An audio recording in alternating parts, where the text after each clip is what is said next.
Ya kalau menurut saya memang di mana-mana paling nyaman status quo. Yang penting kan gaji datang terus, jabatan ada terus. Kan kalau kita lihat juga nggak logis juga, udah gonta-ganti presiden yang jadi gubernur Bank Indonesia ya dia lagi. Atau zaman dulu Menteri Keuangan Sri Mulyad lagi. Kita ngomong soal pinjol. Ada yang ilegal lah, ada yang legal lah, tapi sama aja.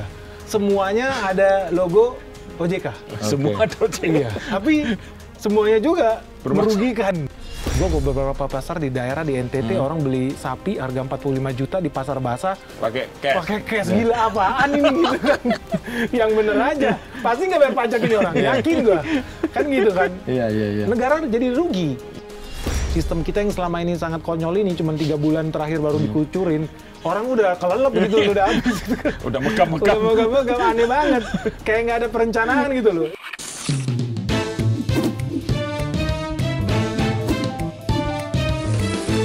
To the point aja. Pemerintah akhirnya mengesahkan dan memutuskan APBN baru dan dengan menteri baru. Pak Prabowo akhirnya mengganti Bu Sri Mulyani dengan Pak Purbaya. Banyak antusiasme dari masyarakat maupun pasar nih. Nah, kita akan mengupas lebih dalam apa sebetulnya dampaknya kira-kira positif atau negatif. Kali ini akan dibahas tuntas dengan To The Point aja. Bersama saya Lukman Hanafi. Dan saya Pung Purwanto. Dan narasumber kita Mas Beni Batara Tumpal, Huta Barat. Oke, dari investor, Benik Investor Group ya? Yes. Oke, apa kabar?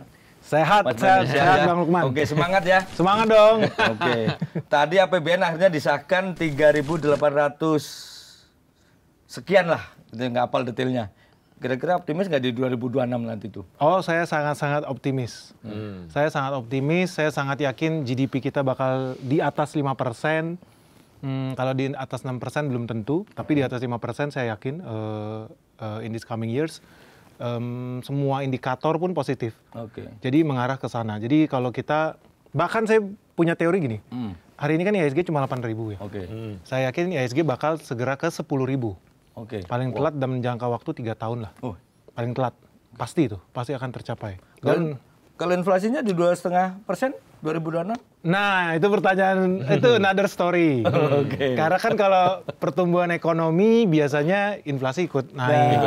Iya, jadi itu another possibility yang kita juga takutkan kalau seandainya pemerintah tidak wise dalam spending, akan terjadi hyperinflation.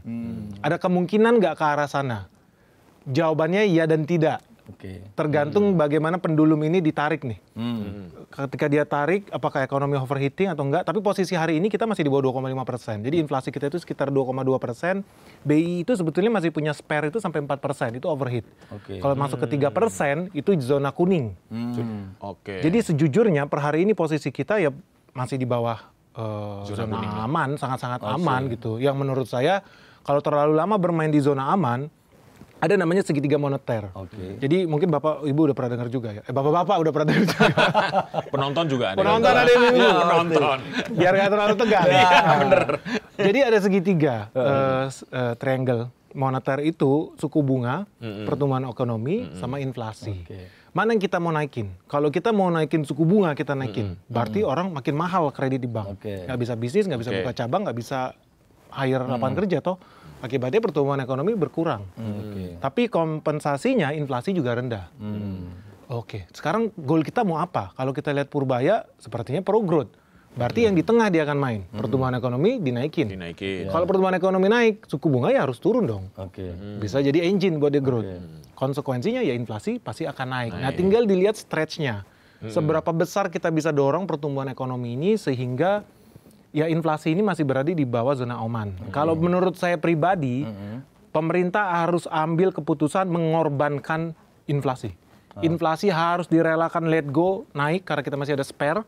Posisi kita di bawah 2,5% itu dengan cara apa ya? Nurunin suku bunga. Tinggal masalahnya Bank Indonesia bisa koordinasi atau enggak. Masalahnya Gubernur Bank Sentral bukan karyawan Prabowo kan. Dia independen. Tapi kita melihat ada harapan, Bang.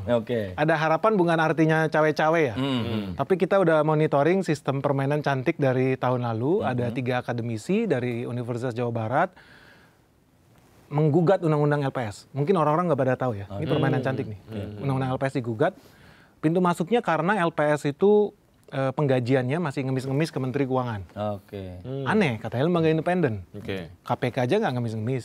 OJK nggak ngemis-ngemis. Bank Indonesia cetak duit senak jidat juga nggak ngemis-ngemis. Tinggal ngobrol, minta langsung sama DPR ngobrol tau ya. LPS katanya independen, tapi kok masih ngemis-ngemis. Nah itu kan diuji material. Udah dari tahun 2023 bahkan. Tapi akhirnya MK setuju. Oke, kita revisi undang-undang ini. P2SK, jadi undang-undang tentang sektor keuangan. Sebetulnya di dalam undang-undang itu, Bang, itu masih ada lagi bukan cuma LPS. Ada tentang Bank Indonesia, ada tentang OJK, jadi banyak tuh.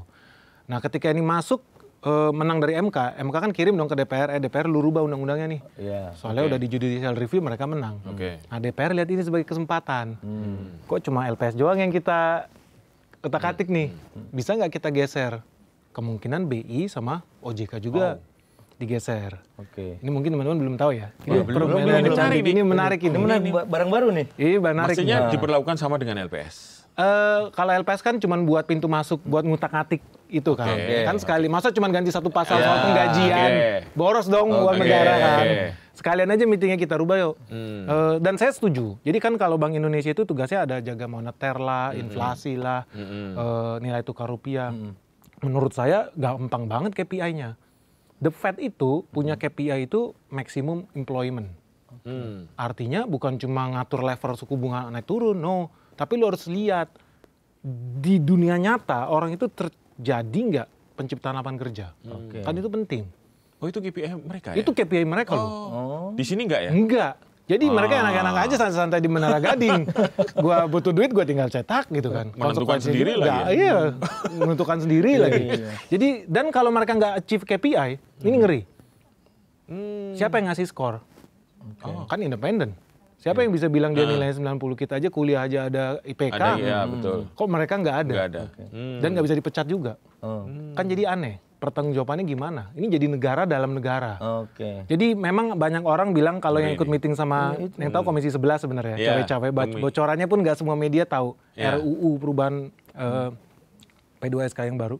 Tapi kita udah lihat ya itu akan dimasukin KPI baru. Bank Indonesia itu wajib terlibat dalam penciptaan lapangan kerja. Akibatnya mau nggak mau dia dipaksa berpikir supaya pro growth. Penciptaan lapangan kerja, orang kan harus buka pabrik, buka cabang, beli mesin baru. Suku bunga harus inline dengan visi misi pemerintah. Kalau nggak bakal pernah inline. Even di Amerika aja kan Donald Trump berulang kali, Jerome Powell gue pecat lu nih. Ini bodoh banget lu. Ekonomi megap-megap ini, kok lu nggak mau turunin suku bunga gitu kan. Tapi gaya cewek-ceweknya Donald Trump kan gaya preman. Yang dia lakukan, dia mau penjarakan salah satu dewan gubernur The Fed, namanya Lisa Cook. Buat gertak si Jerome Powell nih, gue penjarain nih si Lisa Cook nih. Ujung-ujungnya Jerome Powell turunin suku bunga. Nah di Indonesia masa harus pakai cara begitu? Walaupun kita lihat di belakang layar ya, kan kemarin ada kasus yayasan ya, mirip Bank Indonesia terlibat dengan kasus korupsi. Sampai sekarang kok nggak ada pejabat di Bank Indonesia yang masuk penjara. DPR semua ya? Masih DPR semua nih, masih DPR semua. Tapi ini kan kode keras juga. Kode keras bahwa bisa jadi apa ya bilangnya, tarik-menarik politik. Kalau lu nggak pro growth, kalau lu nggak pro pemerintah, lu siap-siap lu juga ikut masuk ke dalam. Gitu. Jadi sudah di setting itu kayaknya. Ya ini kan kita sebagai investor kita harus memprediksi apa yang akan terjadi di masa depan gitu kan. Sayangnya saya setuju. Sayangnya saya setuju Bank Indonesia harus punya KPI yang benar. Yang jelas. Iya, kalau enggak dia enak-enak aja pasang suku bunga tinggi senak jidat di bawah menggap-menggap duit kering, nggak beredar. Iya dong. Purbaya naik terus tiba-tiba ada duit 200 triliun bisa dikucurin ke bawah. Lah ya kemarin kemana aja gitu kan. Wah bercanda nih kan. Lucu-lucuan tapi nggak lucu, Sri Mulat. Jadi nggak lucu gitu. Seru lah. Bang, kalau dari sisi Abang sebagai pebisnis juga investor gitu, sisi untungnya apa dengan ada yang KPI untuk BI ini? Kalau dari untuk BI-nya setuju lah kita biar dia nggak ungkang-ungkang mereka gitu. Tapi kalau dari sisi bisnis pelaku usaha gitu. Ya dari sisi bisnis ya kita maunya Bank Indonesia ini benar-benar turun. Lihat selama ini kan di mereka itu kayak Menara Gading. Teman-teman kita banyak lah di Bank Indonesia yang jadi pejabat juga banyak gitu. Gue lihat gila nih orang nggak pernah mikir apa di bawah orang ini megap-megap gitu ya. Kartu kredit pun unlimited, tinggal gesek. Wah enak banget gitu loh. Dan ya apa ya? Ya betul-betul menikmati fasilitas yang luar biasa gitu loh. Kita bakal beberapa kali ketemu pejabat Bank Indonesia itu bukan di Indonesia, di Eropa. Gua kaget, gua ke Paris. Ah gila, berapa lu nginep? Ya sebulan sekitar 300 juta. Itu duit siapa gitu kan. Ya duit lu pastinya dong. Tapi kan nggak kelihatan, orang dia bisa ngeprint sendiri. Cuman maksudnya adalah bukannya gua nggak setuju, gua setuju pejabat Indonesia itu digaji tinggi. Itu gua sangat setuju. Supaya mereka susah disogok. Itu setuju. Kita kayak di Singapura kalau perlu gaji Perdana Menteri itu ya miliaran. Kenapa enggak kalau memang bisa bawa negara kita tambah maju toh. Nah yang jadi konsiderasi paling penting sih ya, tapi ini saya bukan orang politik. Jadi pendapat saya kalau ya dari sudut pandang investor kita pro. Kalau Bank Sentral Indonesia wajib berpikir keras tentang penciptaan lapangan kerja. Artinya dia harus berpikir keras gimana cara undang investor asing. Artinya dia harus berpikir keras gimana caranya kondisi investasi kita kondusif. Dia harus punya KPI itu. Bukan cuma naik turun suku bunga, anak-anak juga bisa. Oh inflasi lagi overheat nih. Tiba-tiba semua harga barang tinggi, duit tarik masuk. Oke naikin suku bunga, orang rebutan deposito, duit nggak beredar. Semua orang juga bisa gitu kan kalau gitu. Tapi faktanya kan Indonesia berulang kali krisis ekonomi. Jadi ngapain aja mereka? Tapi kenapa dulu tidak sebelum ada Pak Purbaya nyaman-nyaman aja tuh dengan posisi Bank Indonesia yang seperti sekarang? Ya kalau menurut saya memang di mana-mana paling nyaman status quo. Yang penting kan gaji datang terus, jabatan ada terus. Kan kalau kita lihat juga nggak logis juga, udah gonta-ganti presiden yang jadi gubernur Bank Indonesia ya dia lagi. Atau zaman dulu Menteri Keuangan Sri Mulat lagi. Siapapun presidennya Sri Mulat terus, padahal nggak lucu gitu kan. Tapi dia terus gitu loh. Jadinya nggak ada inovasi, dan ini yang saya sayangkan kayak di Bank Indonesia ini powerful banget, tapi miskin inovasi. Contoh, kayak sistem pembayaran gitu ya. Ya kita seneng lah ada QRIS segala macam. Tapi kan itu idenya dari market. Yang menciptakan dulu teman-teman di Gojek. Teman-teman yang punya ide bikin OVO, GoPay, payment pakai QRIS, baru kemudian regulator konsolidasi. Seolah-olah ini program nasional. Karena ada kebutuhan, desakan market kan. Desakan market. Tapi inovatif. Tapi bukan dari dia idenya. Harusnya kan dia yang punya ide itu. Digitalisasi sistem pembayaran gitu loh. Itu KPI Bank Indonesia loh. Kok bukan dari dia gitu loh. Aneh. Sekarang udah mengevolusi lagi pembayaran pakai tap. Kayak Apple Pay atau Google Pay gitu kan.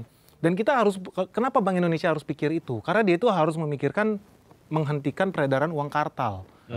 Itu sumbernya korupsi. Sekarang orang susah korupsi kalau semua harus transfer bank ya kali, nyogok orang. Nomor rekeningnya berapa? Kan jadi susah kan? Harusnya dia pro. Gimana caranya supaya arus uang-uang fisik ini berkurang. Tapi kan mereka nggak miskin inovasi karena udah nyaman dengan Menara Gading itu. Mereka nggak terlalu nyaman, mereka nggak lihat ke bawah realitanya gimana gitu. Korupsi ini udah menghancurkan kita begitu rupa. Nah, tapi juga bukan artinya nggak ada bahaya juga Pak. Jadi kita udah lihat RUU yang baru soal sektor keuangan itu ada kemungkinan Gubernur Bank Indonesia ini bisa dipecat atas rekomendasi DPR. Kalau mereka nggak achieve KPI itu. Nah, apakah ini hal yang bagus atau tidak? Wah, ini pertanyaan ya. Pertanyaan nih. Kan selama ini nggak diawasin kan? Kekuasaan ke DPR nih pindah. Nah, lobby-lobby jadi di Komisi 11. Jadi demo nanti ke sana semua nih. Oke, lanjut. Ya, tapi itu menarik. Ini diskursusnya ya. Ini kita bukan politisi sekali lagi. Investor tuh berpikir, kenapa harus DPR ya? Kenapa? Tapi kalau yang... Kayaknya kok kurang percaya. Ya, kalau gitu siapa? Nah, ya makanya. Pertanyaannya. Memang sistemnya begitu kan? Apa Menteri Keuangan? Kan aneh. Kok eksekutif turun ke mengawasi gubernur? Apa gubernur karyawannya Purbaya? Kan enggak juga. Jadi siapa dong? Oke, akhirnya kita sempat berpikir mungkin kita harus masukin BPK. Konsorsium. Jadi ada DPR, ada BPK, ada DPD, unsur senator. Bertiga bersama-sama menentukan BI ini udah on the right track atau enggak, performance-nya bagus, pengawasannya semua dia lakukan. Tapi kan kembali lagi Indonesia, makin banyak yang ngawasin, makin banyak mulut dikasih makan, makin banyak lobby-lobby, meeting-meeting gak jelas kan gitu kan, jadi bingung nih. Terus gimana yang bener nih? ya itulah. Kalau menurutnya akhirnya kita pilih yang paling hemat aja lah. Kalau udah yang paling hemat berarti ya udah minimal DPR. minimal DPR. Yang itu yang paling hemat. Saling kontrol ya. Saling kontrol. Jadi oligarki pun kalau mau nyogok-nyogok juga Harus ini dulu lah, ya, muter-muter dulu. muter-muter lah gitu kan. Wah nggak bisa warna merah, masuk hijau, masuk kuning, masuk biru gitu kan. Jangan terlalu gampang ya. Iya, agak berat lah. Nah, kalau OJK gimana, Bang? OJK ini yang organisasi yang kita paling kecewa dari sudut pandang investor. Oke. Jadi begitu banyak kok, misalkan contoh emiten di TBK, di Bursa Efek yang lolos padahal perusahaannya nggak jelas. Cuma dalam hitungan hari tiba-tiba sahamnya langsung gocap atau langsung suspend. Dan itu banyak banget gitu. Ini aneh banget gitu. Padahal beberapa bisnis itu yang kita bisa kasat mata, aduh ini mah bisnis nggak jelas gitu. Perusahaan merugi dan pasti indefinitely merugi terus.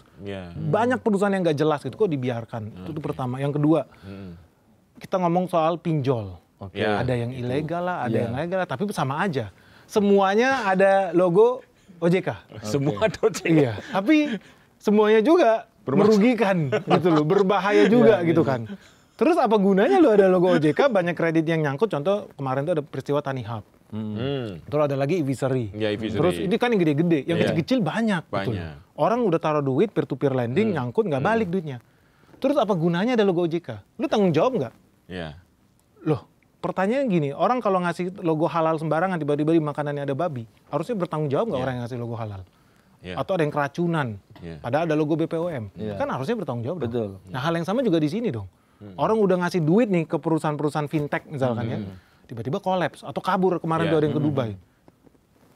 Pertanggungjawabannya gimana? Pengawasannya di mana gitu loh? Oh itu udah nggak jelas lah itulah, nggak jelas banget lah. Jadi menurut saya memang betul itu betul-betul harus dirombak total ini yang namanya OJK ini.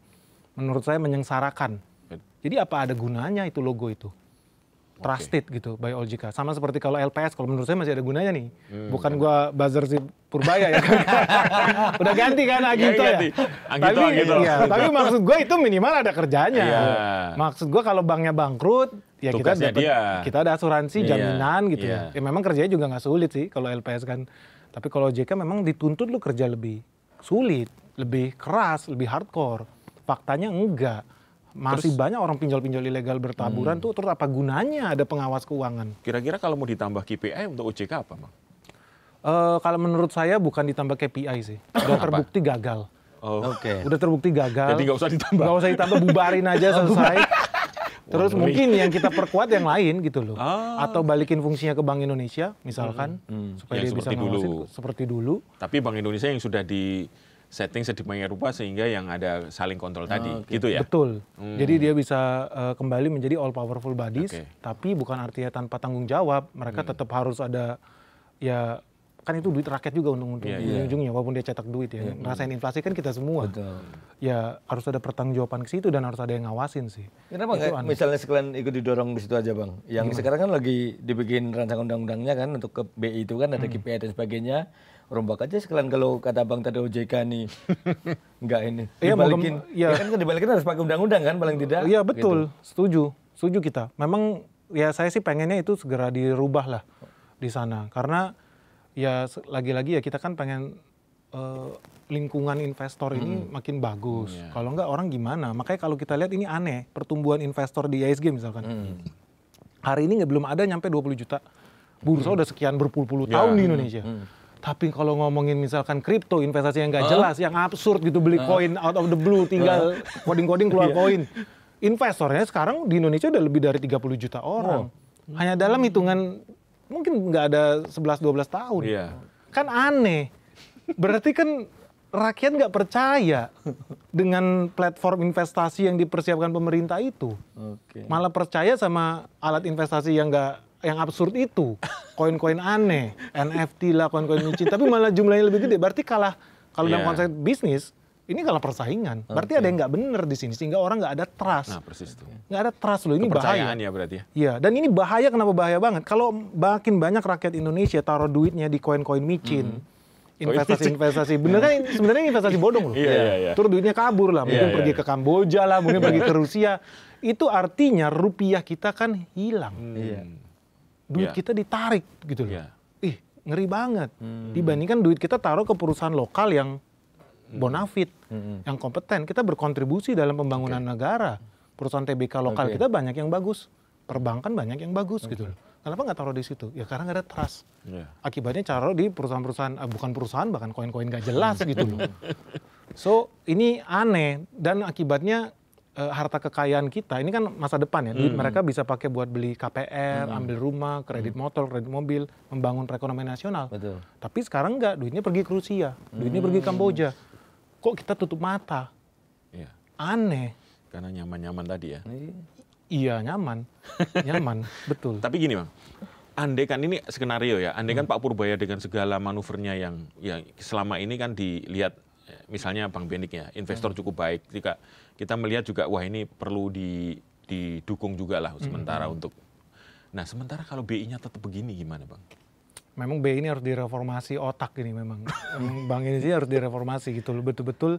Dia itu harusnya inline. Tapi kita udah lihat dia udah sempat mencuri start tuh. Iya. Dia turunin suku bunga sebelum The Fed turun kan. Iya. Karena mungkin dia Inline tadi ya kuncinya ya? Bukan. Oke. Kursinya nyaman, gawat juga nih kalau ganti orang nih. Nggak enak gitu loh. Karena kursinya lagi nyaman nih. Lagi Jadi nyaman. mereka ambil posisi lebih awal lah di depan. Ya bagus lah. Sebanding masuk penjara kan gitu kan. Jadi ya dia ambil posisi yang bagus. Tapi bukan artinya itu cuma di Indonesia, enggak. Di The Fed di Amerika juga sama Donald ya. Trump pakai metode yang sama. Gue kriminalisasi lu. Bener. Karena lu artinya nggak pro rakyat. Gitu. Kan gue yang presiden, bukan lu yang dipilih rakyat. Oke. Iya. Tapi anehnya kayak Indonesia misalkan. Kita suka mengeluh harga barang-barang nggak terjangkau apa segala macam. Itu kan yang pegang keran itu sebetulnya bukan di pemerintah doang. Ada kerannya itu di Bank Indonesia. Nah itu. Dia yang mengatur kering atau tidak uang di bawah. Tapi aneh nggak? Sampai detik ini nggak ada kasus dibakar. Yang dibakar apa? Gedung DPR. Yang dijarah rumah anggota parlemen. Kantor polisi Gitu. Tapi kan mereka lakukan itu karena mereka merasa perekonomian sulit. Iya. Iya. Dia nggak pikir yang pegang kebijakan makro kita itu Bank Sentral. Kongkang kaki aja ya. Bakar. Padahal dia yang pegang keran. Kan aneh. Iya. Tapi dia yang paling nyaman hidupnya. Padahal dia juga yang bertanggung jawab. Nah itu. Di luar negeri nggak begitu ceritanya. Mungkin di sini juga banyak yang nggak paham tentang ini. Nah, Iya, ini akibatnya yang di demo anggota DPR ya. Iya. yang kelihatan Bang. Karena yang kelihatan. Satu yang kelihatan, dua yang sering berhadapan. Betul. Iya kan? Orang-orang BI mana berhadapan sama para mereka-mereka yang kemarin Mahasiswa. turun ke jalan. Iya kan? Iya. Jatuhnya yang dihajar, yang di depannya dihajar. Iya. Kan gitu. Padahal kalau orang-orang yang demo itu ngerti, misalkan yang ngomong nilai tukar rupiah melemah segala macam, yang pegang cadangan devisa kita siapa? Nilai tukar rupiah kita siapa? Bank Indonesia. Yang menentukan bunga kredit naik, kecil, murah, mahal, Bank Indonesia. Tapi mereka nyaman sekali hidupnya, nggak pernah didemo Betul. sedikit pun. Kan ada yang salah. Berarti benar-benar hidup tanpa pertanggungjawaban itu enak banget. Coba lu kerja di perusahaan, nggak ada capai KPI, pecat. Iya dong. Iya bener. Ini nggak bisa, aneh banget gitu loh. Aneh banget negara di dalam negara ini. Bener-bener Bikin- harus reformasi total. Bikin podcast aja harus target views ya. Iya. Iya kan? Iya, Mana iya. ada hidup tanpa KPI kan? Iya, Ya, susah juga. Makanya menarik Bang yang kita lihat Purbaya, kebijakan pertama yang dia lakukan pertama kali jadi menteri ya, bukan ganti mobil mewah yang baru gitu ya. Yang dia lakukan adalah pindahin duit 200 triliun itu dari Bank Sentral Nah, ke bank-bank himbara gitu loh. sekarang 200 triliun. Nah, ini menarik nih. Menarik nih. Kira-kira sudah ada bocoran nggak? Apa yang tuh? Dari dirut-dirut Bank Himbara. Pusing. Mau diapain apa? Pusing mereka. Mereka pusing. Mereka pusing banget. Kita udah bikin kalkulasinya DPK Ada- mereka berapa. Sudah ada kajiannya nih? Kita kaji karena kita investor, kita harus tahu sama mana yang bakal naik, bakal turun kan. Karena nggak semua perlakuannya itu sama. Kan himbara itu yang terima ada yang 50, 50, 50, 50, BRI, 55, BNI, Mandiri 555, BTN itu 25, Bank Syariah itu 10 kayaknya. Cuma 10. Jadi nggak semuanya itu sama. Oke. Karena tergantung juga mereka itu punya DPK itu berapa banyak hari ini posisinya. Mereka punya cost of fund itu berapa. Nah, mereka kan juga bayar bunga. Ini pinter nih Purbaya. Dia taruh bunga ke situ kan dia bayar bunga. Nah, itu makanya ini yang baru mau kutanyain ini kan. Dia ini kasih duit kucur itu kan. Harapannya biar bertarung dengan bunga. Kalau olah kerja, gitu. kata-katanya Pak Purbaya kan nanti bunga bisa turun ada padahal aslinya begitu masuk udah minta 4%, Pak. Ya negara ya. Iya kan? Negara. Ya, Negara negara kan. minta 4%. Artinya nggak mungkin dong bank ini kalau mengucurkan bunganya di bawah 4%, orang harus bayar aja 4% kan gitu. Ini sebenarnya kan makanya jadi mumet kali ya para banker-banker sekarang ya. Jadi mau tidak mau kan harus berpikir kan, mungkin selama ini juga enak-enak mungkin dilanya Pak Purbaya ya. Lo enak buat gaji gede tuh, barangkali akhirnya dikasih tuh gitu. Ya, tapi kan kita punya data juga. Jadi contoh kayak Bank BRI, dia average bunganya itu hampir 13%. Gede untungnya, karena dia main di mikro. Ya, mikro. Iya kan? Ya. Tapi beberapa bank yang kecil kayak Bank Mandiri itu sebetulnya cuma range-nya 8% sampai 9%. Sebenarnya pun masih untung bayar bunga 4% ke sana. Jadi ada selisih net interest margin nih. Ya sekitar 4%, mereka masih oke. Jadi kalau dibilang itu menguntungkan atau enggak buat mereka tergantung lagi banknya seperti apa. Beberapa bank itu mungkin merasa berat karena mereka pun udah maksimal nih penyaluran dana nih misalkan. Banyak juga bank-bank yang sebetulnya juga males. Karena lebih seneng kalau ada duit, lu deposito ya tempat gue ya. Gue deposito lagi tempat lain nih. Banyak lah. SBN lah, Sukuk lah, atau bahkan nabung lagi di Bank Indonesia. Kan rese banget. Ini direktur Himbara gaji miliaran gitu kan. Tapi kerjanya nggak pakai otak gitu. Gue juga bisa kalau cuma mindahin gitu. Ini makanya sekarang dikunci dengan ini dana on call. Betul. Makanya deposit on call. Pusing kan nggak bisa redeposit lagi. lagi. Artinya apa nih Bang? On call itu berarti gimana? Coba dijelaskan. Jadi ada time deposit. Time deposit itu kalau kita beli deposito, kontrak kita 3 tahun, berarti 3 tahun kita nggak bisa narik. Terima aja bunganya 4%, 4%, dikunci 4% ya berarti setiap tahun dikunci. Kalau on call, kita taruh duitnya kapanpun kita bisa tarik. Begitu. Jadi kalau dibilang nanti mengganggu dana darurat, karena dulu Sri Mulat lakukan itu supaya negara kalau dalam kondisi darurat ada dana cadangan di bank sentral. Kata siapa? Ini juga bisa karena on call gitu. Aneh tuh, itu profesor aneh tuh. Ini mungkin kalau nggak dikasih kode on call bisa jadi ya duit masuk yang dapat 50 T. Deposit lagi. Ya mungkin itu ya. Bisa. Ini dicegah di depan gitu barangkali ya. Tapi memang udah dilarang sih. Jadi begitu bos-bos Himbara terima 50 T, mereka dilarang beli obligasi negara. Itu sudah ada ketentuannya ya? Iya, udah ada ketentuannya. Memang wajib dikucurin ke bawah. Dan memang saya setuju harus dikasih KPI 4%. Karena kalau nggak dia ngaco. Masa 0% nih? Nanti ngaco aja ngasih kredit. Iya dong. Aneh banget gitu. Terlalu enak ya? Terlalu enak, gampang banget. Jadi mereka harus tetap kasih profit ke negara. Dan memang masih ada selisih margin kok. Beberapa bank itu memang ya bunganya double digit. Iya, berarti masuk akal lah ya. Iya, sejauh ini Himbara juga targetnya masih masuk akal lah dari pemerintah. Sangat-sangat masuk akal sih. Kita lihat ada satu bank yang paling diuntungkan dengan penempatan dana itu karena memang butuh dana untuk dikucurkan. Iya, yang menarik gini, ada beberapa bank itu cost of fund-nya itu 3,5%, 3,6%. Jadi biaya modal mereka itu kan. Nah tiba-tiba dikasih 4% nih. Berarti kan jadi naik nih biaya cost of fund mereka. Harus muter otak lebih tinggi lagi. Tapi kalau bank-bank yang cost of fund-nya hari ini di atas 4%, 4,3%, 4,5% dikasih itu ya happy. Gitu. Jadi seru, seru nih. Benar-benar kita lihat direksi bank kita akhirnya harus bekerja keras. Ini akan kelihatan sampai berapa bulan ke depan? Kita udah bikin perhitungan 200 triliun itu bisa muter sampai 1.133 triliun. Selama? Kira-kira? Perhitungan kita dalam 2 tahun. Jadi economic effect yang ke bawah itu 1.133 triliun. Itu yang akan terjadi. Jadi kalau orang market bisa lihat, berarti kalau nanti ekonomi crash, ya sekitar tahun 2026, 2027 itu udah harus siap-siap exit nih. Overheat ekonomi nih. Tinggal dihitung overheat sebanyak apa. Kalau perputaran 1.133 triliun, government spending 3.800 triliun. Berarti kan hampir 30% lah. Nilai perputaran duit. Iya kan. Itu apakah cukup buat bikin ekonomi kita overheat atau tidak? Gitu. Ya at that time mungkin keputusan ini dipanggil, tarik dananya. Kan on call. Jadi nggak overheat ekonomi di bawah. Gitu sih. Itu bisa salah satu hal yang bisa dilakukan. Terus tadi ada lever. Ingat segitiga moneter, suku bunga, pertumbuhan ekonomi sama inflasi. Kan kita takut inflasi nih overheat. Nah ini menurut gue pinternya si Prabowo nih. Ini jujur nih. Gimana? Inflasi yang bikin rejim jatuh, biasanya kan inflasi yang berhubungan dengan kebutuhan pokok. Makanan, sembako, energi. Kebutuhan gas, BBM gitu kan. Nah, yang dilakukan Prabowo kan programnya swasembada pangan. Harapannya nanti bisa nekan harga pangan. Berarti kita untung nih. Kalau ekonomi overheat, harga rumah naik terus, orang nggak bakal demo.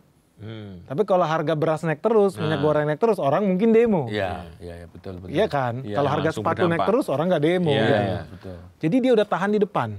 Terus yang kedua, deal, ini very good deal nih, strategik. Tanda tangan sama Donald Trump. perang tarif. Kita merasa kita rugi 19%, padahal enggak, kita untung. Kita bisa impor barang-barang dari Amerika 0%. Paling banyak apa? Kacang kedelai, gandum. Gandum jadi tepung terigu jadi bakmi, makanan favorit rakyat Indonesia. Mie gorengan, mie rebus. Bahkan makan tempe goreng pinggir jalan juga kita impor kacang kedelai gitu kan. Iya, artinya bahan baku rakyat yang hobinya bukan makan daging sapi ya, hobinya makan nasi, suasembada pangan, hobinya makan tahu goreng, tempe goreng, most likely bahan bakunya kan kacang kedelai sama tepung terigu. Harganya udah ditekan nih. Jadi rakyat ini kalem, nggak akan banyak ya demo-demo itu karena inflasinya jadi tertekan di situ. Mungkin kita nggak sadar semua makanan yang kita makan di sini di bawah terminal stasiun Gondang Dia mayoritas barang impor. Kita makan ketoprak, kecapnya aja dari kacang kedelai, dari Amerika itu kacang kedelai gitu ya. Kita makan martabak orange di bawah, tepung terigu impor kita dari Ukraina. Nggak ada yang nggak ada impor. Dipikirnya dari petani kita ya, padahal beli dari Amerika ya. Betul. Bahkan nanti kalau orang hobi ngerokok, tembakau kita impor bro. Jadi kalau seandainya itu semua dibuka jadi 0%, ya artinya kan biaya jadi makin rendah. Makanya pinter sih menurut gua sih. Jadi di sisi lain dia mau bikin supaya ekonomi growth, biar inflasi nggak ikut naik, dia udah teken. Apa sih yang penting? Oh bukan harga TV atau handphone tambahan-tambahan, enggak. Tapi sembako ini dia tahan semua. Termasuk kayak program-program minyak goreng, kebun-kebun sawit, mau dikuasai negara segala macem. Oh berarti strateginya penguasaan bahan baku pangan ini. Memang goalnya ke sana. Karena kalau itu ditekan, nggak ada negara yang jatuh. Gitu. Jadi kebutuhan pertamanya pangan itu yang dikendalikan. Karena itu selalu menjadi pangan dan energi. Iya, kebutuhan pokok kan jadinya sehari-harinya orang makan itu melulu kan. Betul. Tapi kalau harga baju naik ini mah biasa. Orang biasa aja, nggak ada masalah. Makanya kayak demo-demo kemarin itu kita udah lihat bakal gagal. Nggak karena dukungannya itu nggak meluas gitu loh. Mungkin ya di kalangan elit aja seneng-seneng nih, wah bener ganti presiden. Nggak bisa. Karena itu nggak dirasakan oleh mayoritas rakyat. Boleh ngobrol sedikit nggak soal MBG misalkan? Boleh, MBG 300 triliun ya? Iya. Ini posisi gue udah jelas ini dari 2 tahun yang lalu. Bahkan sebelum si Prabowo menang. Dia kan udah bikin manifestonya sendiri. Paradoks Indonesia ya. Saya jujur ya, kalau gue pun yang jadi gubernur atau kepala daerah atau presiden, hal yang pertama saya lakukan adalah kasih telur gratis, kasih susu gratis. Supaya masa depan kita itu menang. Ini yang dilakukan Jepang juga pertama kali selesai Perang Dunia II. Porak-poranda, rakyatnya stunting, kurang gizi di mana-mana, ya dia kasih makan gratis. Negara Eropa pun masih lakukan itu sampai sekarang. Korea Selatan juga lakukan itu. Nah, kenapa saya pro banget? Jadi saya tuh mungkin 2 atau 3 tahun lalu ke Bengkulu Utara. Saya pernah sharing nih. Ke Bengkulu Utara, kita sempat survei mau investasi di situ. Hotel yang paling bagus itu kualitas kamarnya kayak kamar mandi Pertamina, SPBU mungkin 10 tahun yang lalu. Itulah hotel terbagus gitu. Jadi kayak tidur di WC ya. Bener-bener. Nggak bener lah, ada kecoa segala macam. Bengkulu Utara tuh sedih banget. Rumah sakit terdekat itu jaraknya 7 jam. Jadi ngeri banget. 7 jam untuk ukuran Bengkulu mah jauh bener ya. Jauh banget gitu. Iya, kalau di sini 7 jam mungkin karena macet dari sono kan. Karena jauh dari sono. Iya, nggak setiap kabupaten ada rumah sakit. Jadi mereka mau ke rumah sakit aja harus ke ibu kota provinsi. Jadi nggak nyaman lah, nggak enak lah. Tapi yang paling miris waktu itu kita survei karena lapar, tengah jalan kita makan di warung makan, pesan ayam goreng. Itu ada ibu-ibu bawa satu anaknya ditarik, satu anaknya digendong gitu. Pesan ayam goreng. Ditanya mau beli apa? Saya minta paha bawah aja gitu loh. Karena harganya paling murah gitu kan, paha bawah. Makan sini apa dibungkus? Ditanya sama si mbak-mboknya itu kan. Dibungkus aja Pak, kata dia. Ya dibungkus aja Mbak. Soalnya saya buat makan lagi di rumah. Masih ada lagi anaknya satu di rumah. Jadi satu paha ayam nanti dibagi 4 orang. Terus di situ gue kaget gitu, sedih banget ya Indonesia ya. Ini tahun 2021 atau 2022. Masih ada satu paha ayam dibagi sama 4 manusia di satu rumah. Di Bengkulu Utara gitu loh. Sedih banget gitu gue liatnya. Itu gue kaget banget. Gak lama kan gue mau kejar akhirnya, mau kasih duit buat beli susu lah sama anaknya. Pas lagi jalan-jalan tuh gue denger. Anaknya, mama, dia bilang, kan waktu itu mau pemilu itu masih 2024 ya, masih 2024. Nanti kalau pemilu pilih Prabowo ya, kata dia gitu. Namanya anak-anak ya, Prabowo. Kenapa pilih Prabowo? Karena nanti kalau pilih Prabowo, saya bisa makan siang. Kata dia gitu. Oke. Ini true story nih. Padahal 2021 kan belum ya, belum nongol program itu kan. Tapi rupanya di bawah itu orang-orang Udah bergerak, ini kita ngomong dunia nyata ya. Kita kan gak tinggal di Menara Gading. Iya. Orang-orang di dunia nyata itu udah ada harapan gitu loh. Di situ gue tau pasti menang ini. Prabowo pasti menang ini. Gue pas denger itu sedih banget gitu loh. Masih ada orang di Indonesia ini yang nggak tahu apa itu sarapan. Karena itu privilege. Buat mereka makan itu sehari sekali. Jadi sebuah kemewahan bisa makan siang. Ini gue denger ini sedih banget. Gak ikut di sini ya. Ada karyawan kita yang ikut gue nemenin perjalanan itu. Gila, inilah Indonesia gitu loh. Yang kita lihat di sini ini privilege. Bisa minum air pakai gula, ini privilege. Ada orang yang masih nggak tahu ada sarapan. Sarapan itu apa? Sarapan itu makanan yang kita makan di pagi hari. Oh, dia taunya makan itu cuma sehari sekali. Itulah makan. Padahal 2021 udah lebih dari 50 tahun kita merdeka ya. Iya. Ya kan? Gila. Sedih juga ya begitu ketemu langsung begitu ya. Sedih banget. Ya gue nggak tahu ya gimana mereka bisa tahu ya, mungkin propaganda atau apa lah, gue juga nggak tahu. Tapi itu adalah true story yang gue lihat dengan mata kepala gue. Ini 1 tahun sebelum pemilu nih bahkan. Iya. 2023 berarti kira-kira ya? Iya, mungkin kira-kira itu lah 2023 ya. Jadi masih baru banget itu. Iya. Masih Bengkulu kan juga bukan daerah yang sangat jauh dari mana ya kan, masih Tapi Bengkulu itu yang konsisten kepala daerahnya masuk penjara itu mereka. Itu yang konsisten. Jadi gubernurnya masuk penjara, ganti sama wakil gubernur. Masuk penjara juga, ganti PLT. Masuk juga gitu. Sekarang masuk lagi gubernur, kayaknya bentar lagi masuk juga. Jadi konsistensi itu ada. Masuk penjara adalah hobi pejabat di Bengkulu. Jadi nggak heran rakyatnya miskin. Konsistensinya luar biasa tuh. Jadi ya itulah Indonesia. Di sana memang udah kesepakatan siapapun yang duduk kursi itu pokoknya kalau belum masuk sana berarti bukan juara. Berarti bukan juara. Nggak keren ya. Jangan. Tapi ini salah satu yang saya sering dengar dari Bang Benik juga. Musuh kita itu kan koruptor ya. Yang kemarin kan sempat teman-teman yang anak-anak muda influencer kan tuntutannya juga tidak terlalu banyak ke situ gitu. Kalau Bang Benik kan koruptor ini kan gimana caranya untuk ada yang unik tuh, gimana caranya kita bisa mengecilkan hukum berat koruptor, malah hukuman mati malah ya. Sempat diusulkan. Kalau Terus saya itu usulkan itu. Pembatasan transaksi cash di betul. bawah 10 juta ya. Ya di atas 10 Di juta atas 10 wajib juta harus pakai transfer. non cash ya. Nah, yang menarik itu redenominasi. Redenominasi. Nah, itu gimana untuk Hebat ya? Baca tulisan gua berarti. Ini lucu. Gini loh, pemotongan nilai nominal uang, tapi untuk tujuannya selanjutnya untuk membuat koruptor ini kapok gitu. Betul. Supaya narik duitnya. Nah, gimana Ini mungkin kampung. Jadi ini berangkat dari pertemuan gua ini dengan salah unik satu ini. anggota parlemen. Bendahara. Salah satu partai besar di Republik Kazakhstan ya katakan ya. Kaya banget. Oh, bukan di Republik Konoha, bukan ya? Bukan Republik Konoha. Republik Kazakhstan ini.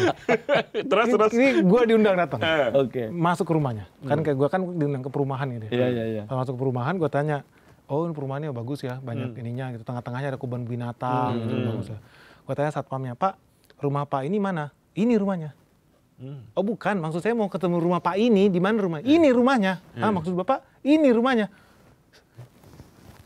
Satu perumahan itu, rumah manapun yang lu tunjuk itu rumah dia.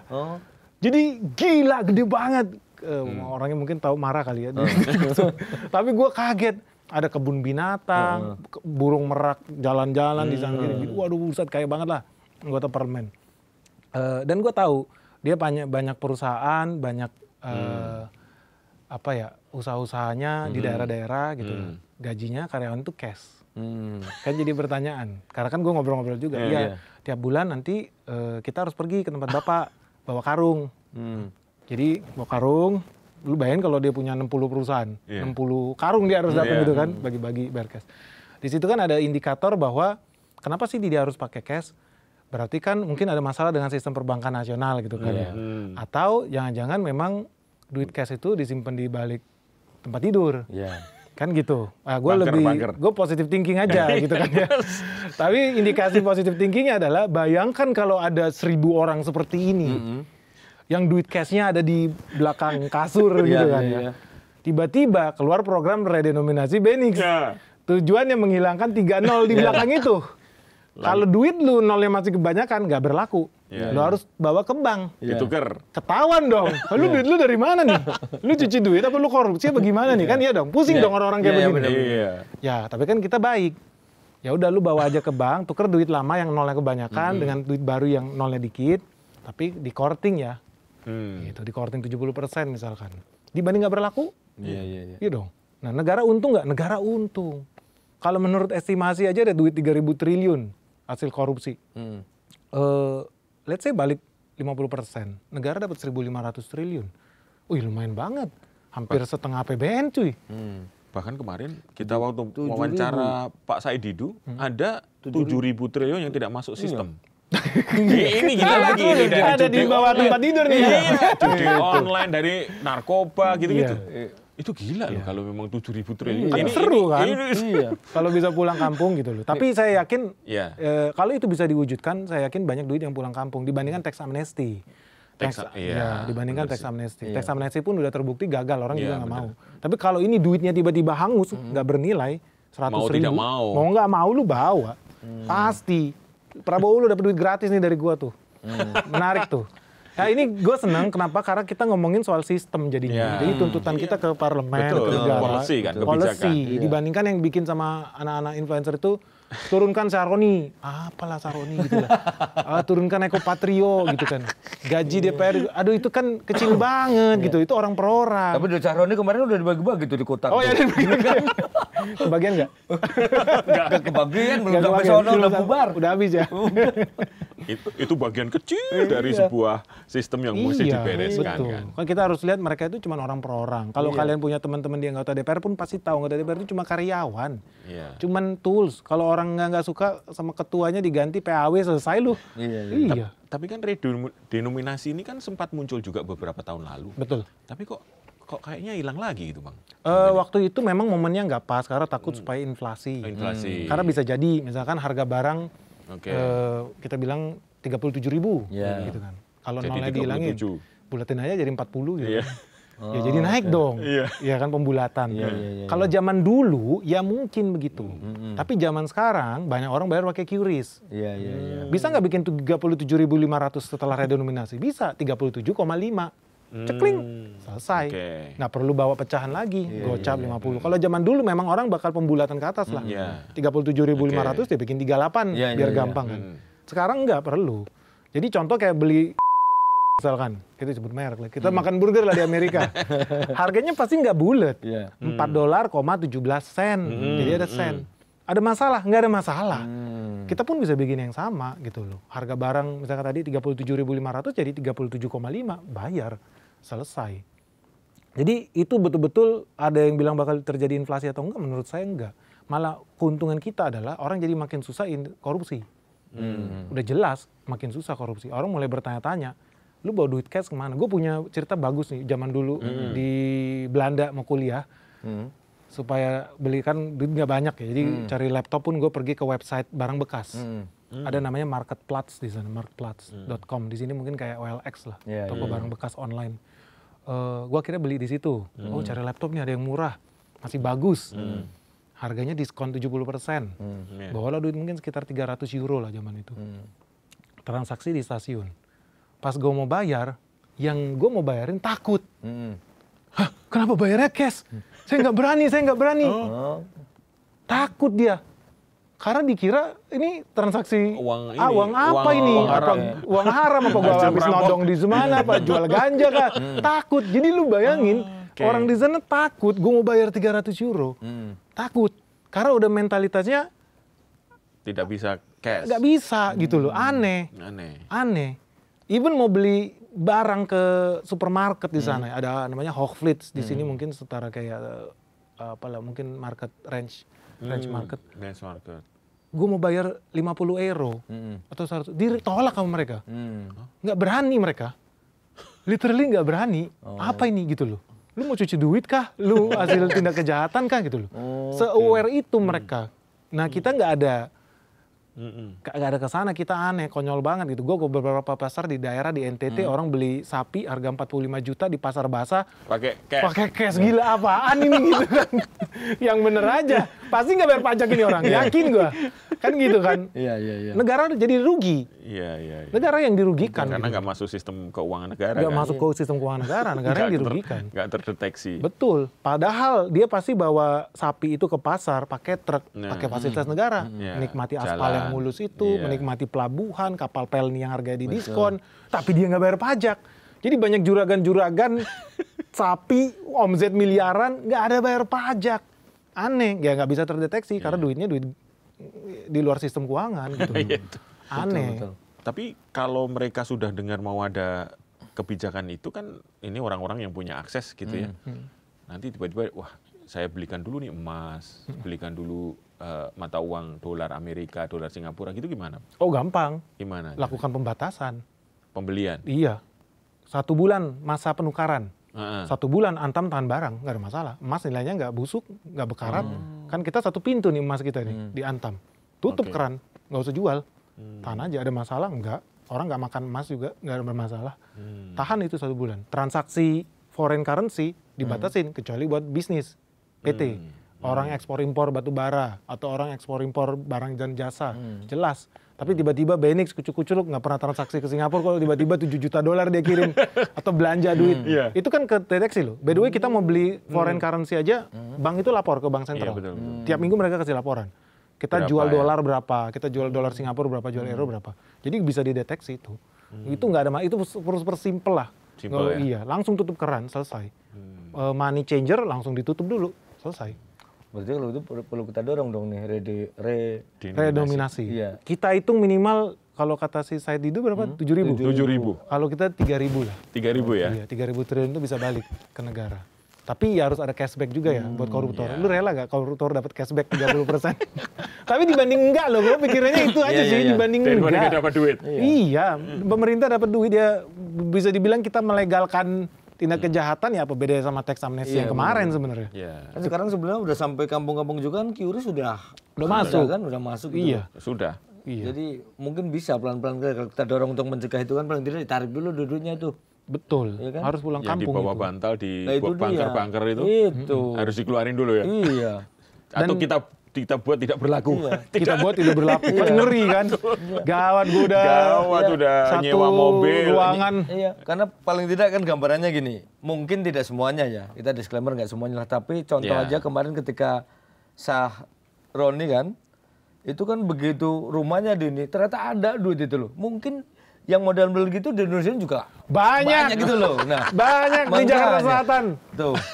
Apa lemari besi segede ruangan ini isinya duit semua, Nah, banyak. tuh. Ada yang khusus nyewa rumah untuk Taruh duit. Taruh Iya, duit. di Singapura ada apartemen. nah tuh kan. Ya kan bener tuh Di dikurangin Jakarta nolnya Selatan ada pusing juga. tuh ntar tuh. Iya, pusing pasti. Iya, sementara yang lain mau ngeliat duitnya susah, pantesan duitnya disimpan di sana. Makanya kering di bawah ya. Itu dia, boro-boro terima mau ngeliatnya aja susah. Betul. Ditaruh dalam rumah, ditutup-tutup, dikunci pulang kan. Iya. Waduh. Bayangin 3.000 triliun berarti 10 IKN jadi ibaratnya. Kita punya 10 IKN di planet Mars pun kita bangun di ibu kota gitu kan. Enak banget itu. Tapi gini, Bang Benik, ini kembali ke Pak Purbaya ya. Pak Purbaya ini kan juga sudah mendapatkan dukungan lah ya secara publik ya. Meskipun juga ada yang anti, itu wajar Normal lah. Cuman kan masalahnya adalah bagaimana dengan dia menghadapi internal mereka di Kementerian Keuangan yang mungkin gayanya masih gaya yang lama kan 10 tahun dipimpin dengan gaya yang stabil di posisi yang kalau Ngap-ngapan. orang Stabil ngap-ngapan. Iya, orang Jawa itu maga gitu ya, antara iya dan tidak gitu. Gimana Bang? Kan ini kan tidak gampang ya mengubah mindset yang sudah 10 tahun. Lebih lah. Lebih mungkin Kan dari era SBY. Nah ya itu gimana itu? Itu urusan Purbaya lah. Dia kan dibayar buat ngerjain itu ya. Oke. Tapi saya rasa bisa sih. Kalau saya lihat dia kayaknya orangnya nggak terlalu kaku. Tapi di sisi Nyantai. lain dia juga nggak bisa dibodoh-bodohin. benar. Karena dia main data, dia pegang data dan dia mau present data sendiri. Artinya kan kalau dia presentasi bukan karyawannya. ada konsekuensi yang lu omongin harus bener. Dia harus cek. Kayak kemarin kita lihat dia ngetes loh telepon kering pajak. Iya, benar. Cortex ya. Di situ dia nggak kan, gue dikibulin ya sama anak buah nih. Emang betul lu dikibulin. Iya kali Cortex program, duit negara habis triliunan lu buat bikin Cortex. Pendapatan negara minus. Itu berarti kan kerugian keuangan negara. Sampai hari ini nggak ada yang masuk penjara. Kok aneh, lu jalanin negara kayak anak bocil, program-program habis triliunan nggak ada konsekuensi, aneh banget. Siapa yang mau gitu kan, aneh banget gitu. Lu bikin kesalahan merugikan negara lu, triliunan, nggak ada yang masuk penjara. Ini negara apa gitu kan. Tapi anyway ya dia juga nggak cari masalah juga, dia kan nggak ngata-ngatain orang lain gitu. Oh taktis nih dia tahu nih, dia jadi tahu ininya, dan ngasih nyentilnya tahu, lu jangan main-main sama gue mau cek ke bawah, karena dia orang market. Kita investor ya, kita pun ketika mau invest pun kita masuk. Kita sering masuk ke pedalaman-pedalaman, ke Sulawesi, ke Papua. Ya supaya kita nggak ditipu sama namanya laporan keuangan yang bodong itu gitu. Orang bisa rekayasa. Tapi kalau datang ke sana mana ya tambangnya ya? Katanya sini punya 5.000 hektar, sampai sana nggak ada. Yang ada orang jemur-jemuran di situ. Jadi memang dia ya itulah dinamika birokrasi di Indonesia. Ada beberapa kementerian itu yang siapapun menterinya pasti nggak akan berubah. Karena birokrasinya lebih kuat gitu. Dirjen-dirjen ini kan banyak yang levelnya udah kayak sekda kalau daerah. Siapapun gubernurnya yang berkuasa sekda. Gitu kan. Jadi malah banyak kepala daerah pun suka ngemis-ngemis sama sekda. Pun gue lihat, mau ketemu gubernur harus sama sekda. Mau jalan ini harus sama sekda. Gila, lebih powerful. Soalnya gubernurnya di Jakarta. Hai gitu kan. Yang jalanin sekda di daerah. Tapi ya kalau yang kita lihat si Purbaya ini kayaknya bisa turun langsung sih ke bawah. Dan dia mau gitu loh. Mau turun langsung dan ngecek sebenarnya yang dia lakukan benar apa enggak. Dampaknya seperti apa ke bawah. Karena jujur aja menurut gua ya contoh gini ya. Kayak kita kan sekarang mengandalkan itu operasional negara kita yang defisit ini kan dari surat utang. Dan kayaknya bangga banget surat utang kita mayoritas sold out yang beli investor lokal gitu. Tapi nggak pernah berpikir itu kejahatan. Kenapa kejahatan? Negara ini defisit. Oke, katanya tahun ini mau belanja negara 3.600 triliun. Sampai detik ini pun duitnya nggak turun. Penyaluran distribusi itu ke bawah nggak terjadi. Biasanya kan anggaran baru dipakai di akhir tahun. Jadi orang kering kerontang megah-megah sampai berbulan-bulan sampai hari ini pun nggak nyampe 50% serapan anggaran. Padahal duitnya utang. Artinya kan pemerintah bayar bunga. Nah pertanyaannya, pemerintah bayar bunga pakai duit siapa? Pemerintah bayar bunga ya dari pendapatan negara. Ada penerimaan negara bukan pajak, tapi yang paling banyak dari pajak. PPH, PPN. Nah yang bayar PPH PPN siapa? Kita semua yang ada di ruangan ini. Plus driver Gojek. Plus orang-orang yang di bawah yang paling kecil sekalipun yang kalau mau makan itu beli minuman, beli tepung terigu, beli gula, bayar PPN. Pajaknya dipakai buat bayar bunga. Bunganya diharapkan bisa diturunin ke masyarakat, tapi ditahan-tahan. Padahal jalan terus. Dan negara ngutang sama rakyat melalui SBN. Kita semua banyak orang-orang mungkin kalangan menengah ya yang gue lihat ya. Kalangan menengah atas itu lu harus mikir kekejaman lu. Ketika lu beli surat utang negara, lu kan makan bunga. Yang bayar bunga lu itu bukan negara. Tapi kalangan menengah bawah. Membayar pajak. Menengah bawah ini yang bayar lu. Kalau oligarki itu udah ngerti gimana caranya pasang perusahaan di Cayman. Nggak bayar oligarki. Tapi yang kalangan bawah kan nggak ngerti bayar konsultan pajak di Cayman Island. Supir bangunan, gitu kan, driver, truk. Mereka real bayar pajak 11%. Setiap transaksi bayar 11%. Supaya kalangan menengah atas menikmati SBN. Yang dibayar sama orang menengah bawah. Kan sadis. Sadis lah. Sadis banget. Kalau punya rasio berpikir seperti itu, artinya kan penggunaan anggaran belanja negara ini harusnya lebih bijak. Gimana caranya bisa kembali lagi dong ke bawah? Masa duitnya lu taruh di Menara Gading? Ya kan nggak logis. Makanya menurut gue itu keji sih. Itu keji. Ketika dia turunin 200 triliun itu ke bawah, ya harapannya juga Direktur Himbara ini punya otak juga buat salurin itu nggak ngasal-ngasal ya. Ya ekonomi jadi hidup kan di bawah. Orang penciptaan lapangan kerja itu pasti jalan. Dan kita hitung pasti jalan. Jadi dari rakyat ya kembali ke rakyat. Bukan dari rakyat buat Menara Gading gitu loh. Aneh banget. Tapi kan kritiknya nanti gimana dengan NPL? Bagus itu Iya, bagus. Itu iya, bagus. itu gimana dengan 200 triliun? Benar. Jadi Iya. rata-rata NPL kita pun kita cek masih kecil. Jadi rata-rata masih mayoritas di bawah 3%. Nah, kalau seandainya mereka masuk ke perbankan, NPL apakah jadi naik? Kalau NPL jadi naik, pecat aja direksinya. Saya setuju sama si Purbaya. Langsung ya? Iya, langsung pecat. Itu KPI dia ya? KPI, kalau nggak lu nggak usah jadi direktur lah, enak bener. Masa kerja tanpa KPI? Oke, terus nanti jadi ngasal-ngasal, simple, masukin penjara. Sritex kemarin kredit macet, masuk penjara direktur perbankan yang ngasih kredit ke Sritex, nggak ada urusan gitu loh. Tetap lu dikasih duit, dikasih kerja, ya lu sortir lah perusahaan yang bagus, yang dibiayai, bukan artinya jadi ngaco. Tapi ini kan sistem yang paling benar, dibandingkan duit 200 triliun itu dibagi-bagi pakai helikopter ke bawah. Habis jadi judol itu, habis beli rokok gitu, yakin gua. Ya masukin ke perbankan, perbankan udah punya ilmu sendiri, cara mengakses mana kreditur bermasalah, kan gitu kan. Mana debitur yang nggak benar gitu. Jadi mereka sendiri udah bisa saling assess itu. Jadi ini memang metode yang paling pas. Mereka punya skill lah perbankan ya buat urusin itu. Dibandingin duitnya bagi-bagi di atas, lempar dari helikopter gitu kan. Aneh. Atau BLT menurut gua, atau bansos paling konyol lagi tuh. Selesai. Ya, tapi untungnya dia nggak lakukan itu. Itu uang hilang aja. Itu uang udah uang hilang itu. Hilang aja. Selesai. Makanya gua confident banget. Paling telat kita 3 tahun IHSG itu pasti 10.000, yakin gua. IHSG 10.000. Nah kalau IHSG 10.000 itu kira-kira pertumbuhan ekonomi berapa itu? Kalau harus di atas 5%. Di atas 5%? Iya, di atas 5%. Kalau hitung-hitungan kita pas, bahkan dalam 2 tahun mungkin bisa di atas 6% sih. Ingat ya kan, kalau GDP naik itu konsumsi harus naik, investasi harus naik, government spending harus naik, ekspor harus lebih gede daripada impor. Yang mau dilakukan Purbaya kan dorong government spending. Memang government spending itu harus dikucurin. Ya? Harus. Sistem kita yang selama ini sangat konyol ini, cuma 3 bulan terakhir baru dikucurin.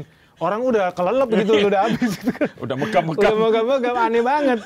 Kayak nggak ada perencanaan gitu loh. Dalam 1 tahun ada 3, bukan cuma 1 kuartal loh. Dalam 1 tahun ada 4 kuartal. Orang harus hidup loh selama 3 kuartal di depan ini. Bukan 1 kuartal di akhir doang yang lo turunin gitu loh. Jangan ngaco.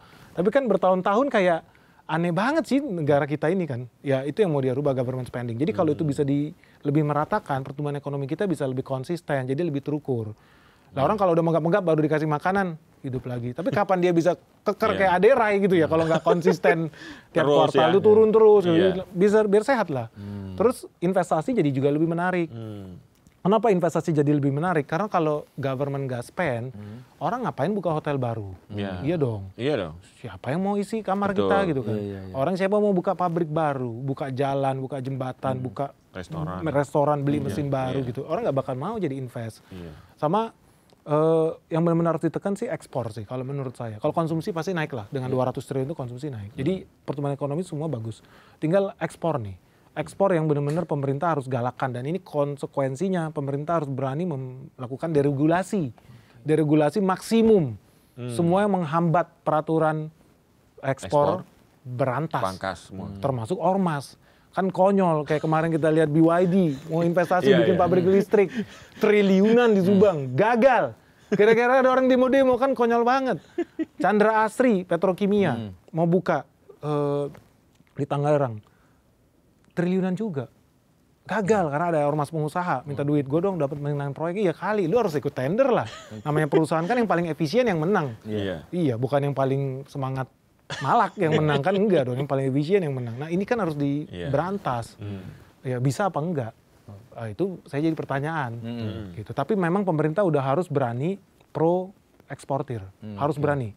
Contohnya paling gampang adalah kita sejauh ini selalu pro UMKM.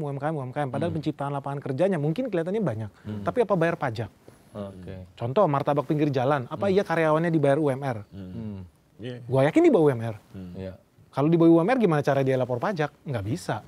Jadi memang kita butuh industri besar. Kalau semua orang bikin toko seblak, siapa yang belanja seblaknya? Iya dong, ya buruh pabrik, investor besar. Jadi investor besar, orientasi ekspor, permudah, kasih fasilitas kredit. Sekarang kita nggak kompetitif. Bunga buat ekspor ya, kalau di Cina itu nggak nyampe 2%. Kalau bisnis kita orientasi ekspor, bunga itu di bawah 2% di Cina. Plus lagi dapat cashback dari pemerintah. Dihitung berapa kontainer. Lu kirim 3 kontainer, lu dapat cashback ya setara 35 juta. Kalau lu 10 kontainer, cashback lu gua kasih lagi dari pemerintah. Jadi benar-benar di-encourage buat ekspor. Nah itu kita untung kalau kita di sana, karena kita dapat devisa. Dapat lagi peluru negara. Kalau mau intervensi rupiah melemah atau mau menguat, dia punya peluru gitu loh. Cuma kan lagi-lagi ya suku bunga ekspor segala macem nggak ada gunanya kalau BI juga nggak inline. Gue nggak peduli mau lu bisnis narkoba kek, mau lu bisnis impor kek, ekspor kek. Kalau gue bilang 4%, 6%, 10% terserah gue. Kan jadi nggak inline gitu loh.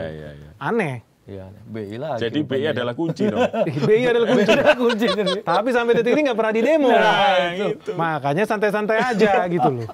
Memang sekali-sekali perlu ada orang mengajukan aspirasinya gitu kali ya. Biar mereka tahu, oh lu ternyata biang kerok ya sama. Iya. Woi, BI dengerin weh. Seru ya. Seru. Mas, kira-kira dalam ke depan ini kan ini Pak Purbaya memang entah karena baru ya, orang dengan sekian periode itu menterinya itu aja terus ada sosok baru, atau memang Pak Purbaya ini madhabnya atau apalah strateginya diterima gitu ya.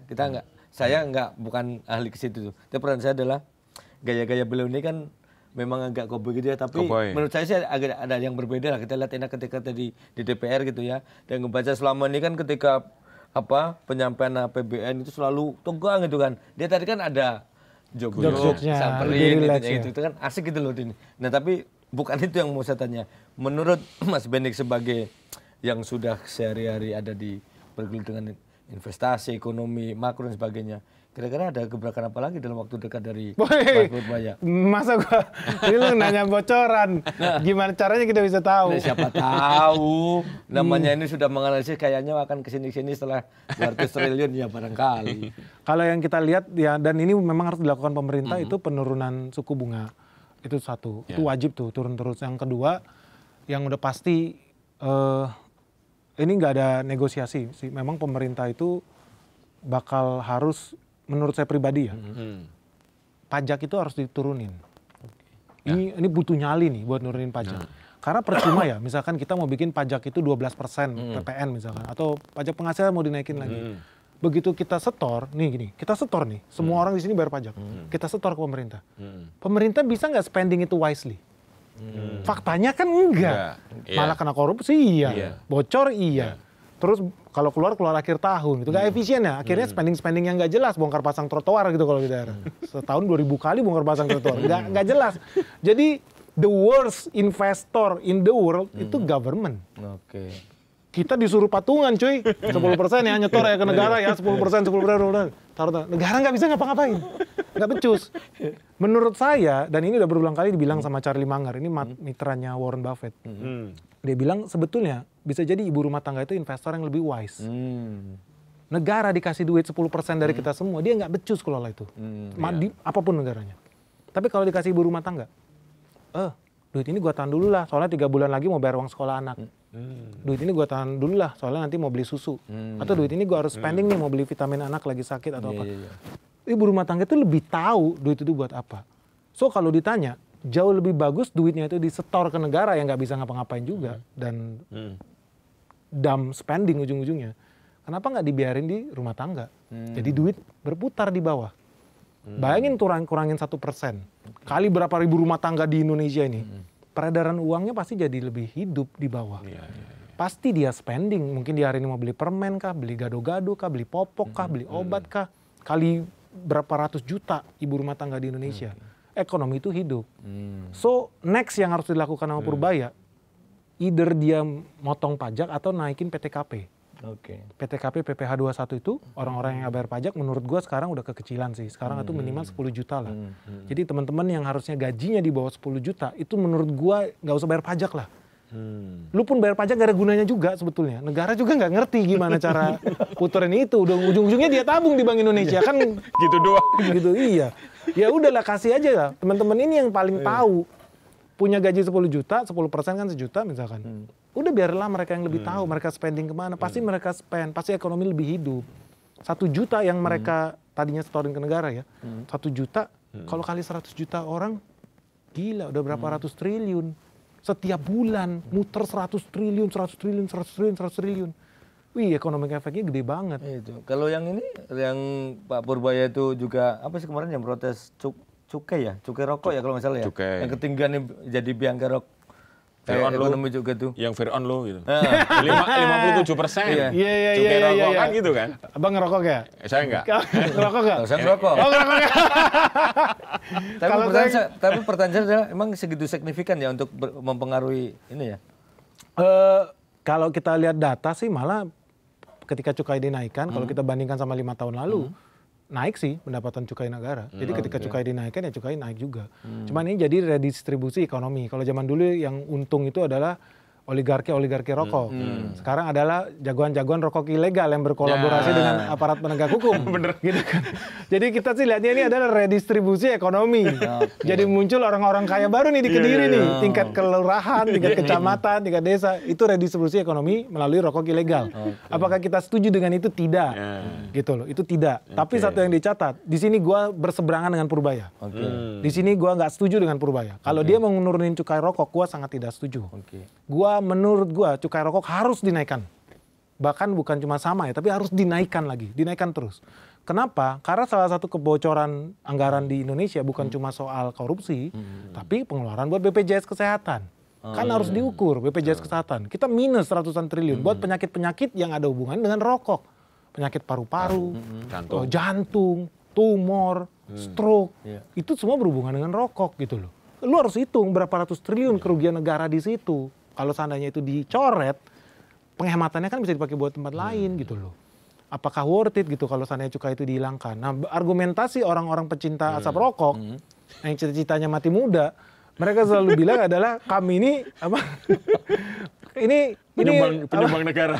Penyumbang negara ya. Orang-orang itu kan selalu bilang perusahaan-perusahaan besar itu pahlawan, patriot gitu kan. Apa iya patriot? Bukan mereka yang bayar cukai. Yang bayar cukai itu Pak Lukman. Iya. Bukan perusahaan rokok. Nggak ada perusahaan rokok jadi pahlawan. Yang bayar itu kan rakyat. Yang ngisep coy. Merokok. Jadi nggak ada ceritanya perusahaan rokok itu pahlawan negara, itu salah. Yang kedua, melindungi ekonomi lokal. Karena petani-petani. Enggak. Faktanya impor tembakau di Indonesia hari ini udah lebih dari 900 juta dolar setiap tahun. Naik. Tahun lalu itu 800, tahun lalunya lagi 700. Jadi konsisten naik terus. Terus kalau dibilang tembakau, kasihan petani tembakau, enggak. Hari ini petani tembakau di Indonesia jerit-jerit, harga tembakau jatuh terus. Ya gampang aja lah, harga gula makin mahal apa makin rendah hari ini. Apa yang bikin petani gula jerit-jerit? Apa yang bikin petani bawang jerit-jerit? Karena keran impor. Dibuka iya kan? terus. Iya, di Lampung kemarin demo besar karena serapan singkong. Betul. Harga singkong jatuh ke titik terendah. Kenapa? Bukan karena tiba-tiba panen raya, enggak. Karena ada orang yang impor gitu loh. Terus pertanyaannya juga sama, kenapa tembakau banyak orang jerit-jerit? Iya karena harganya jatuh. Kenapa harganya jatuh? Karena impor. Jadi dibilang ini pahlawan nasional, kagak. Sambil minum dulu. Minum dulu. Siap. Haus. Tapi ya itu serunya, harus dilihat. Jadi artinya kan kalau seandainya kita meringankan cukai dihilangin misalkan jadi 0%, seolah-olah ekonomi bakal hidup. Enggak, kebocoran devisa makin banyak tembakau yang diimpor dari luar negeri. Kita beli pun pakai dolar. Kan nggak masuk akal gitu. Rupiah kita gadaikan rupiah kita, tukar ke dolar, dolarnya buat beli racun. Aneh banget gitu loh. Terus kita juga kalau orangnya sakit habis makan racun, kita juga yang harus bayarin. Aneh banget gitu loh. Ya nggak logis. Di situ gue nggak setuju sama Purbaya. Jadi gue bukan buzzer Purbaya ya. Kalau bener ya kita bilang bener. Kalau menurut kita nggak pas ya. Jadi nggak semuanya setuju ini. Enggak. Tapi dari pokoknya BI harus kasih KPI itu. Iya. Ini ternyata udah hampir satu jam lebih nih, Mas Bung. Siap. Seru nih. Seru ya. Tapi karena waktu kita seperti biasa, Mas Bung. Mas Bung mau ada lagi? Kalau enggak seperti biasa? Saya cukup. Oke, seperti biasa terakhir, Bang, sebelum tutup, semua tamu kami kasih kesempatan untuk menyampaikan apa yang akan disampaikan, misalnya mau untuk Pak Menteri Purbaya, Pak Prabowo, Pak Gubernur BI. Pak Gubernur BI atau Pak Romer atau siapapun. Ini kameranya itu sebagai kita sebelum closing. Siap, thank you Bang Lukman. Kita yang satu yang paling jelas sih, kita itu ada namanya 8 tuntutan Benix. Yang pertama dan yang paling penting itu kita butuh yang namanya koruptor dihukum mati. Ini adalah harga mati. Jadi harus dihukum mati nih supaya orang ada kepercayaan, trust sama pemerintah. Kita nggak mau nanti ada demo jilid 2, jilid 3, jilid 4 habis nih lama-lama percetakan nih. Saya buka aja orang demo. Jadi butuh adanya namanya koruptor. Jadi koruptor itu dikasih sampel bahwa kita memang serius membantai koruptor, nggak ada nego-nego, kasih hukuman mati supaya orang ada kepercayaan. Dan sampai itu bisa dibuktikan, program apapun yang dibikin pemerintah pasti banyak orang yang nggak percaya. Contoh misalkan Koperasi Merah Putih, pasti korupsinya gede, orang udah negatif thinking. MBG, pasti permainan ini. Pokoknya semua yang dibikin pasti orang udah victor, gitu kan? Pikiran kotor gitu loh. Nah ini yang harus menurut saya dibuktikan lah sama presiden bahwa pertama kalinya sepanjang sejarah ada presiden yang berani kasih hukuman mati gitu loh, kasih contoh. Dan gue yakin kalau pemerintah bisa lakukan ini, rakyat itu nggak bakal malu-malu atau takut-takut dukung Prabowo 2 periode, 3 periode, 1000 periode sekalipun. Kalau dia bisa buktikan ya, kalau gue jadi presiden ini gue bantai itu koruptor, nggak peduli itu mau anak gue kayak sepupu gue kayak saudara jauh gue, anaknya dari cicitnya gue apa kayak, lu selesaikan itu, gue yakin negara rakyat kasih kepercayaan. Di Cina ada contoh, Deng Xiaoping ketika dia jadi presiden, pemimpin tertinggi di Cina, yang dia lakukan apa? Dia berantas koruptor. Termasuk orang-orang kepercayaannya mau cetung presiden sebelumnya. Ada namanya Gang of Four. Jadi 4 orang kepercayaan dibantai sama dia. Nggak ada masalah karena dia lihat ya negara butuh masa depan yang lebih pasti, masa depan yang lebih jelas. Dan dari sekarang kita harus potong nih penyakit-penyakit lama ini. Makanya dia bilang dia nggak peduli mau kucingnya warna putih, hitam, asal lu bisa nangkep tikus, kita pakai lu. Dan itu yang perlu kita lakukan buat negara ini mau lebih maju. Dan itu harapan kita sih sama Prabowo, berani lakukan itu, jangan nggak enak-enakan. Kalau lu bisa lakukan itu, gue yakin rakyat akan setuju pilih lu sampai 30 kali, 50 kali lipat sekalipun. Orang percaya deh sama lu, pasti. Sepanjang sejarah nggak ada yang bisa lakukan itu soalnya. Iya, itu aja sih. Oke, kalau gitu. Menarik ya, kita udah semua disampaikan secara to the point nih. Ternyata ada juga tadi yang kita sempat nggak pernah ngikutin ya, soal tadi apa, rancangan undang-undang yang itu ya. Yang ternyata sudah sampai MK segala dan sekarang DPR. Menarik nih. Barang baru dari isu baru bagi kita ya. Iya, bagi kita mungkin bagi kalangan Bang Benik sudah. Terima kasih Bang Benik waktunya ya di tengah kesibukan kepadatan bersedia memantau 200 triliun. Nah itu. siap. Oke. Ya, itu tadi ya kita ngobrol-ngobrol dengan Bang Benik yang masih muda, energik, tapi ternyata 200 triliun mah kecil. Saya Lukman Hanafi dan juga saya Pung Purwanto dan juga narasumber kita Denny Tabarat, Bang Benik Tabarat. Ucapkan terima kasih dan sampai ketemu lagi tentu dengan isu-isu menarik lainnya ya, Mas Pung dan juga Bang Benik. Terima kasih sekali lagi. Saya sekali lagi berterima kasih kepada kalian semua yang terus mengikuti To the point aja. Yang belum subscribe jangan lupa subscribe ya. Ya. Jangan potong video ini. Nah, apa kata Bang Benik? Oke. Sekali lagi terima kasih dan selamat malam.